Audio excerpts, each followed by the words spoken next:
Hey, what's up, YouTube? This is Shack Central. Just want to give a quick update on what's going on for me personally in the Endless Delve, as well as kind of give just a brief thoughts on the POB that I put out, how the kind of softcore version is working. And the reason I say softcore is because I've been convinced to try out hardcore mode, but more on that in a second. As far as the POB goes, if you've been playing in the softcore event, I've been getting a lot of good feedback, a lot of people hitting whatever they wanted to get to, anywhere between 50 and 90, starting to get a lot more people messaging saying they hit 90, that it went well, and quite a number, unsurprisingly, saying that even with the 79, 78 resistances, getting a little bit of spell block is not a bad idea. So something like Tempest Shield, if you can fit it in, maybe removing one aura for Tempest Shield is probably not a bad idea. Just getting a little bit of mitigation. Outside of that, it's looked like a pretty good success. You may be able to level pretty successfully with Wintertide a little bit longer than I thought in Delve. I'm getting a lot of people saying they were able to level with it through like level 50, 60 or so, and it felt really good. So that's a good thing. It's a good thing as I smack my microphone. No edits. But basically what happened was the first night, so I got a late start because of work. So Friday night, the event started about Friday 3 p.m. Friday night, I streamed about 5 hours of it. Had a lot of fun, got to level, I don't know, spent a bunch of time just hanging out in chat, talking with people. Ended up getting to just under map level, I think around level 70. Had a lot of fun. And then I was talking to Subtractum and Catmaster. If you haven't gone and followed or subscribed to their channels, you should do that. They put out some really good content. And basically both of them combined, after talking to them, Sub was doing something really cool, and he's talked about it a lot in the video update he put out today, but essentially he is using this as a chance to play not just hardcore mode, but a chance to play hardcore mode kind of in an old school style, meaning without going into POB, just kind of playing intuitively, using his own game knowledge to sort of build on the fly, make adjustments on the fly, that type of thing. And we talked about it for a while, and it sounded really fun. It's something that I've been, I think about a lot. I really like the idea of just kind of playing intuitively, but I never really feel like I have a chance to, because in particular, I'm always working to straight up do the opposite, which is to optimize guides for newer players. So I figured this was a good chance. I also really like the idea of playing hardcore in the Delve event, because there's a lot less brute forcing you can do. There's a lot more reliance on finding your own stuff and making sure you're not going to die, as opposed to dying 15, 20 times just to get that one time when you can push a node one further. So I decided to do the same thing. And what I did was made a new character in the hardcore Delve event. You can see up here, hardcore. And I've been doing basically, I kind of jokingly referred to it as like the Subtractum challenge, but basically playing intuitively. I have not looked at a POB for this character at all. I've not looked at the wiki. I've not looked at anything outside of the game for this character, other than I think one lookup to make sure that a skill gem had a specific interaction that we thought. Like that was literally it, just to make sure something worked. So I want to show this because it's using a couple things that I've been wanting to try for a while. Now that I have an excuse to, and now that I've been playing around with it, I'm kind of excited. It works really well. Basically, let me start with the tree. You may notice something crazy. It's a lot more right side. There's been a lot heavier point investment down here, and it's been very, very nice. It's felt very smooth. I think that the Evasion ES hybrid is something that I've looked into several times, and just from a pure time perspective, haven't really been able to do as much looking into it as I wanted to.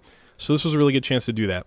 And basically where I'm at right now is I'm level 71 in hardcore. I'm at depth 73 currently, which I just finished moving all my gear over and adjusting for the resistance loss at level 70. So I'm getting close to being able to push a little bit further down. You can see I've swapped to CI. I've got 4,000 energy shield. It feels really good. I'm basically not dropping. There's been one time in the past, maybe 15, 20 levels where I've dropped below half energy shield, like one time, and it just feels really smooth. So the idea of this being getting just a little bit of spell and attack block, right? Just for a little bit of offset. So for me, that looks like Tempest Shield, and just any shield puts you at about a quarter of attacks and spells you're going to block, which is nice. On top of that, getting as close to 100% spell suppression as I can. Started with this.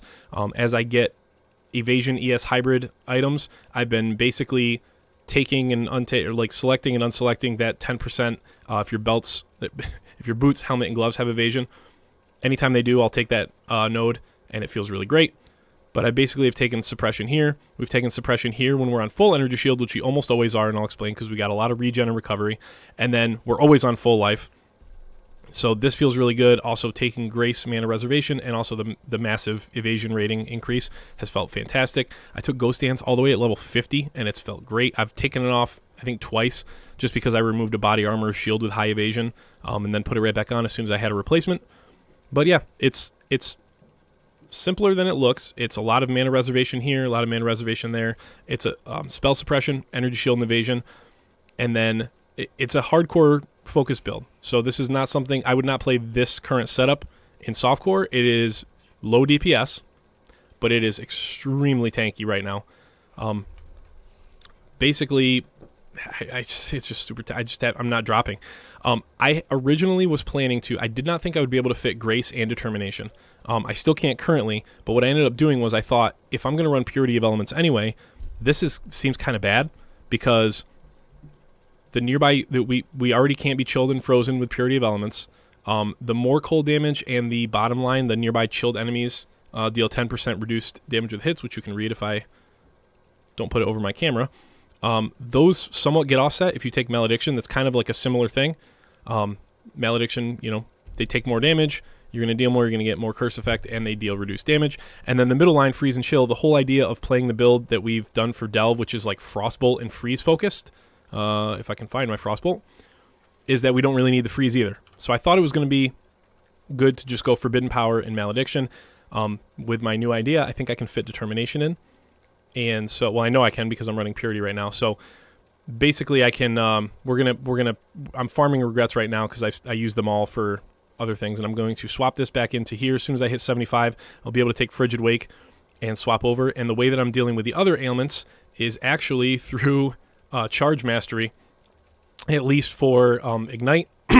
So obviously Shock is through Tempest Shield, and then we're going to take this Charge Mastery. We're going to get a bunch of Power, Frenzy, and Endurance charges, and we're going to get Cannot Be Ignited while at maximum Endurance charges, and then we'll be safe from Freeze, Chill, Shock, and Ignite. It's going to feel really solid. I'm really looking forward to that. It's not very many levels away, and it seems like it's going to be super strong. So at the moment, running 5 auras. I have Tempest Shield, we have Grace, Clarity, Discipline, and Purity of Elements. The mana is super tight right now. As a matter of fact, I have almost double the regen that I have available mana. So what I'm going to be doing, the very next thing, like as soon as I'm done recording, is I'm going to be using Scours to drop Clarity down a couple levels so that I free up a little bit more. Oh, it's up here. So I'm going to drop Clarity probably down to like level 9, level 10, maybe even level 8. But yeah, other than that, it feels fantastic. So let me go over the idea real quick. The body armor ideally is straight energy shield because I want a large pool. So this actually works really well right now.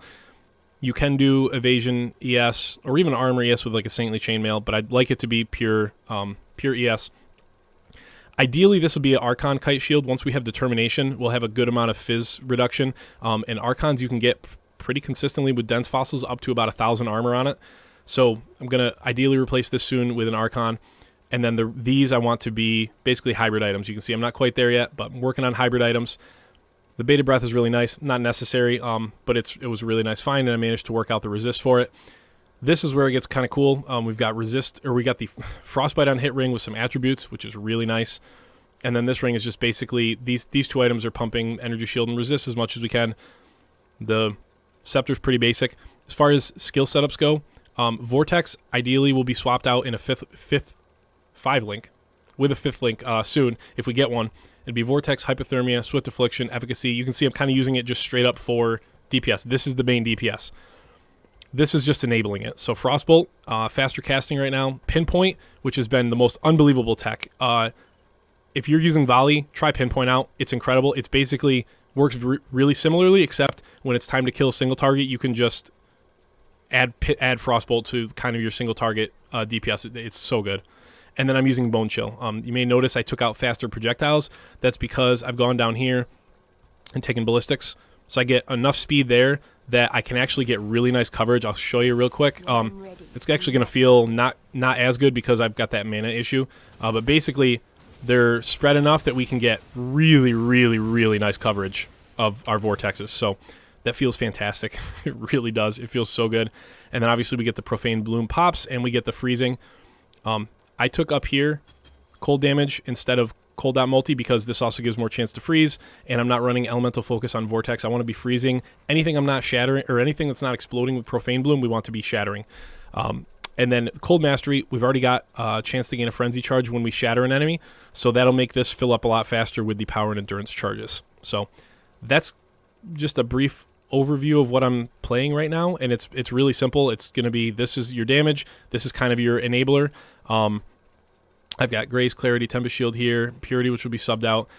The other tech that I wanted to mention is the thing that got me so excited to play this. I am using Immortal Call, by the way. You can use Molten Shell or Immortal Call. I think Immortal Call is better for this just because it's just less damage taken if I do get hit with Grace and Evasion, so I'm running that.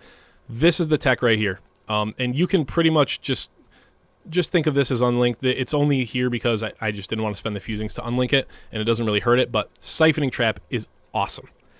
If you've ever wanted essentially almost 100% uptime on Vol Discipline, this is your skill. This is the tech that I was talking about that I've wanted to find a way to use in a cold dot build for a very long time. And with Zealot's Oath and Siphoning Trap, it is obscene the amount of regen you get. You can read it on the gem. Just attaching any enemy to the beam gives you a minimum of about 275 ES recharge, and every enemy that you affect beyond that is going to just ramp that up. So if you toss this out during any of the end delve nodes, it's insane how much regen you get. It's so good. So in terms of getting energy shield back, we've got the massive regen. We've got a bunch of faster start of energy shield recharge. We got 20 there. We got 10 there. I had more on armor before. I'm going to try to get it back on the body armor. And then I'm hoping once I take care of this, the overcharged, and get determination running, to go down here and grab essence infusion. So we've got a bunch of increased rate of recharge, a bunch of faster start. Once I have a roll on a body armor, it should be down to about 1.2 seconds, and then it should be recharging really fast. It doesn't get interrupted by damage because of Wicked Ward. We get 2% of our energy shield back when we kill something. It's just been really solid. When we suppress spell damage, we get 50 energy shield back. You can kind of see where this is going. With Vile Bastion, you get a bunch of regen. It's been so solid. I will be taking shortly the regen 2 energy shield per second, and it's been fantastic. It feels super tanky. Yeah, even the flasks have been set up really well. I've got what I want exactly, which is quartz. We got the granite and basalt and the jade with a quicksilver just for speed. So that's it. I know this was kind of a long update. I didn't mean to ramble on this much, but I'm really excited about this. I'm basically just pushing sideways for gear at the moment, and then as soon as I have a little bit more ES, basically around level 75. Once we get the Uber Lab done, we get over to overcharge and we get actual determination on, we'll start to push downward because we'll have armor, so it'll offset our fizz. I'll be looking for like a flat fizz reduction roll on the Archon Shield, and then we'll have 3 endurance charges for 12% fizz reduction. We'll have anywhere from 4 to 8 flat on the shield, and then we'll have determination plus an Archon Shield in addition to all of the evasions. So it looks really good. This could turn into a gauntlet thing. I don't even know if I'm playing the gauntlet, but this looks really solid to me. So it's been really fun to play. I've just been winging it. Haven't looked in POB yet. I don't know what my DPS is.